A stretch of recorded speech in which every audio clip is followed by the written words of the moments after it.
Hi viewers, good to have you back to the show. My name is Cheyiel Kenya. I'm coming live from the Cheyiel at Kenya show. So today I'm taking this vlog from Baringo County, and you can see behind me where I am. I'm deep down the village. I'm at one homestead of Mr. Solomon. Mr. Solomon is a Turkana. That's where he come from, but he says that they were evicted and they are just living here because they have nowhere else to go. So today just came to just say hi to Mr. Solomon and the children. He's a father of 8 children, and they're grown up. Most of them they're grown up.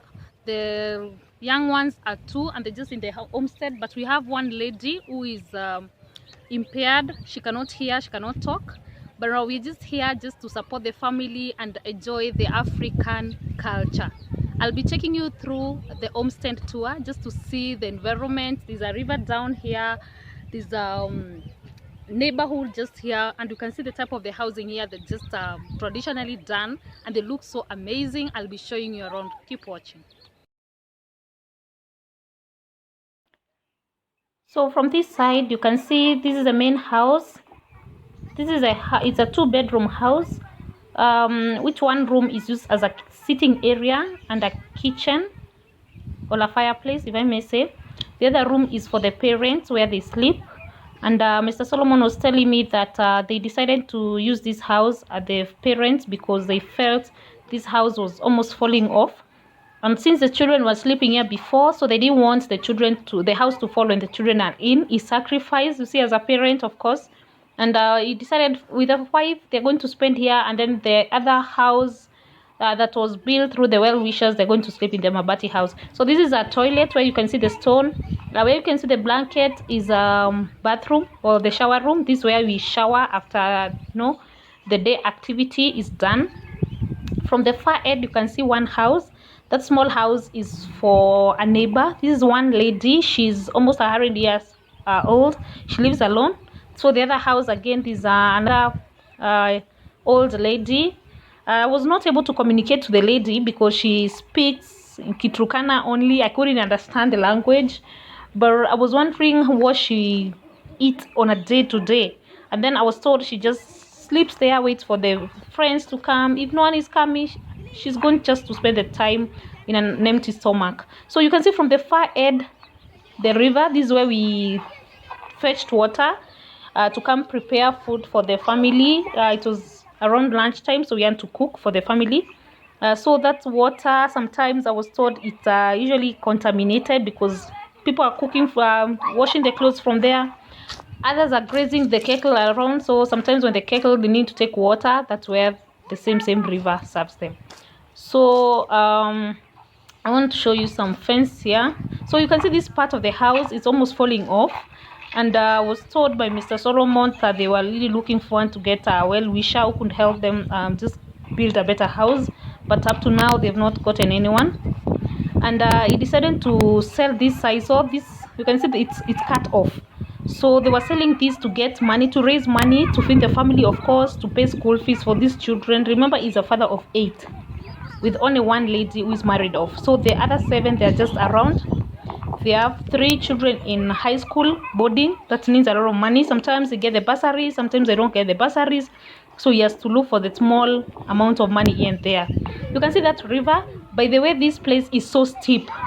I went there to fetch water, and I'm telling you, it's hectic. But for the warmth of this house, everybody is so happy around each other. For me, I felt it's a very, very warm family, and I was due to task. So you can see from behind the house, this is where we spend the time when it's so hot, when it's so sunny.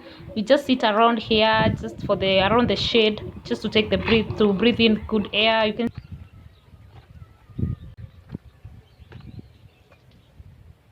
So my friend for the day here, I met a very nice lady. This is one of the daughters of Solomon. The lady is out here. Just a minute. So she's just trying to prepare something that we bought, just to cook some lunch. Alice, she's called Alice. Alice is not able to speak. She can't hear. She has that impairment, and she has a small baby who is 2 years old, called Wilson. Wilson is a very good friend of mine, so we were playing today. And anyway, as we continue with our day, it was a very funny and happy day. So this is the main house. just from inside. So this is where we cook our food. This is a small fireplace. This one I can show you. Yeah, exactly, this is a fireplace.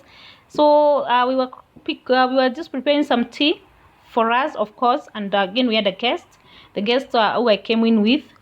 So again, you can see this is the area where it is a curtain. They were trying to block the other side because of privacy, of course.